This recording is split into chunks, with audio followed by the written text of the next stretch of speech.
இருளர் ஜாதி சான்றிதழ் வழங்க கோரி திருவாரூர் மாவட்ட ஆட்சியர் அலுவலகத்தில் பழங்குடியின மக்கள் அடையாள அட்டைகளை கொட்டி போராட்டத்தில் ஈடுபட்டனர். நீடாமங்கலம் வட்டத்திற்கு உட்பட்ட எடக்கீழையூர் வடக்கு உடையார் தெருவில் வசித்து வரும் 35 குடும்பங்களைச் சேர்ந்தவர்கள் தங்கள் பிள்ளைகளுடன் மாவட்ட ஆட்சியர் அலுவலகத்திற்கு வந்திருந்தனர்.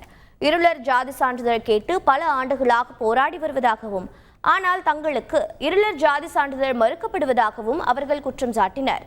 அவர்களை கூடுதல் ஆட்சியர் பிரியங்கா சமாதானப்படுத்தி அனுப்பி வைத்தார். கிட்டத்தட்ட ஒரு 25 வருஷத்துக்கு மேலே என் சின்ன பிள்ளைய நான் படிக்கும் போதுலேருந்தே நாங்கள் இருளர் கம்யூனிட்டி சர்டிஃபிகேட்டு கேட்டு நிறைய தடவை மனு அளிச்சிருக்கோம். ஆனால் இது வரைக்கும் விசாரணைன்ற பேரில் வராங்களோ சர்டிஃபிகேட் கொடுக்கல. என் வாழ்க்கை தான் அப்படி போணுச்சுன்னு பார்த்து எங்களோட அடுத்து எங்களுக்கு வர பிள்ளைங்களுக்காவது கிடைக்கணும் அப்படின்ட்டு நானும் போராடி கிட்டத்தட்ட ஒரு 6 மாதமாக நாங்களும் ட்ரை பண்ணியிருக்கோம். 2 வருஷம் மட்டும் நான் தனிப்பட்ட முறையில் நான் ட்ரை பண்ணி ஆர்டிஓ மேடத்தில் கேட்டிருக்கேன். இது வரைக்கும் அவங்க சர்டிஃபிகேட் கொடுக்கறதுக்கான எந்த ஒரு வாய்ப்பும் இல்லை. ஆனால் நாங்கள் போகிறப்பெல்லாம் தட்டி கழிச்சிக்கிட்டே தான் இருக்காங்க.